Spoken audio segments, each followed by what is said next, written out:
اس channel کے ذریعے پیش کیے جانے والے مختلف دینی پروگراموں سے فائدہ اٹھانے کے لیے ہمارے اس چینل کو آپ خود بھی سبسکرائب کر لیں اور نئی ویڈیوز کے نوٹیفیکیشن کے لیے بیل آئیکن کو پریس کر لیں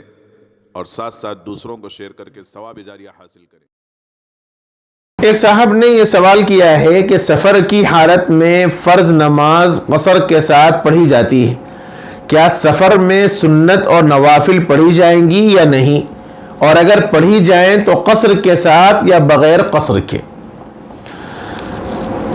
دیکھیے، یہ مسئلہ تھوڑا سا تفصیل طلب ہے، ائمہ کے درمیان یہ مسئلہ تھوڑا سا مختلف بھی ہے، اختلاف بھی ہے۔ احناف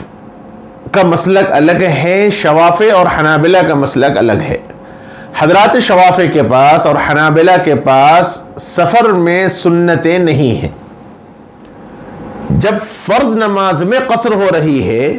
تو سنتوں میں بدرج اولا ترک ہوں گی، قصر کی بھی ضرورت نہیں ہے، چونکہ قصر صرف فرائض کے اندر ہے، قصر صرف فرض کے اندر ہے، اور قصر اسی لیے شریعت نے رخصت دی ہے کہ آدمی کو سفر میں مشقت ہے، تو جب فرض نماز میں تخفیف ہوئی ہے تو سنت بدرج اولا ترک ہوگی۔ اس لیے شوافع اور حنابلہ نے فرمایا کہ سنت نمازوں میں چونکہ قصر نبی اکرم صلی اللہ علیہ وسلم سے ثابت نہیں ہے، اس لیے اگر آدمی ترک کر دے تو کوئی حرج نہیں، قصر سنت پڑھنا ضروری نہیں ہے۔ لیکن سیدنا حضرت امام ابو حنیفہ رحمۃ اللہ علیہ نے فرمایا چونکہ قصر نبی اکرم صلی اللہ علیہ وسلم سے فرائض میں ثابت ہے، سنتوں میں نہیں ہے، اس لیے سنت علی حالہ برقرار ہے، سنت میں کوئی تخفیف نہیں ہے، چونکہ اسلامی حکم نبی کے بتلائے ہوئے عمل کے مطابق ہے، اور نبی نے قصر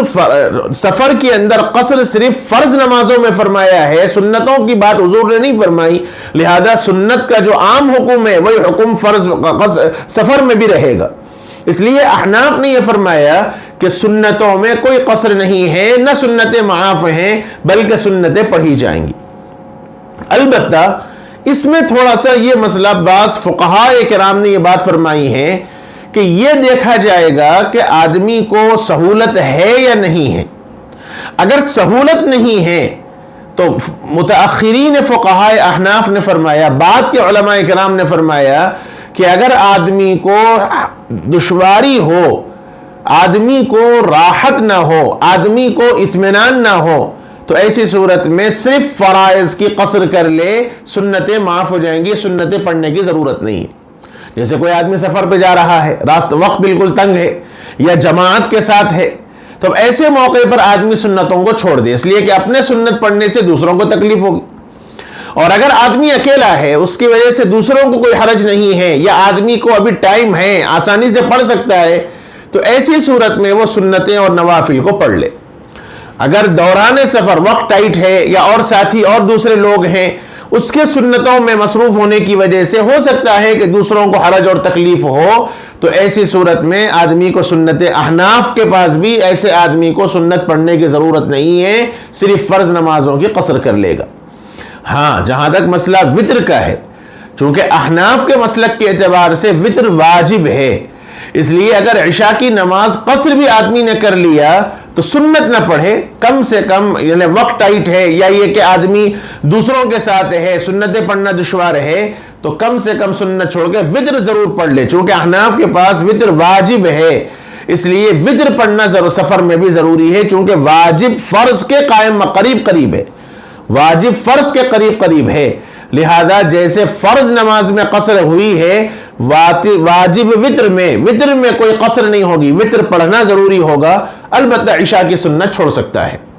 اور اگر آدمی اتنا آسانی سے پڑھ سکتا ہے، وقت ہے، کوئی مسئلہ نہیں ہے، تو فرض میں تو قصر کرے گا،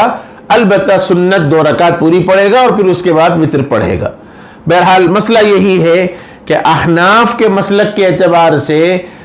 فرائض میں قصر ہے، سنتوں اور نوافل میں قصر نہیں ہے۔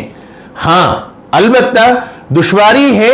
لوگوں کو حرج ہو سکتا ہے یا خود اس آدمی کو حرج ہو سکتا ہے، تو گنجائش ہے کہ آدمی سنت نہ پڑھے لیکن واجب وطر ضرور پڑھے، اس لیے کہ احناف کے پاس وطر واجب ہے، اور شوافع کے پاس چونکہ فرائض میں جب قصر ہے تو سنتیں بدرج اولا معاف سمجھی جائیں گی، اس لیے شوافع کے مسلک کے اعتبار سے اگر کوئی سفر کے دوران سنت نہ پڑھے تو کوئی حرج نہیں ہے، پڑھنے کی ضرورت نہیں ہے۔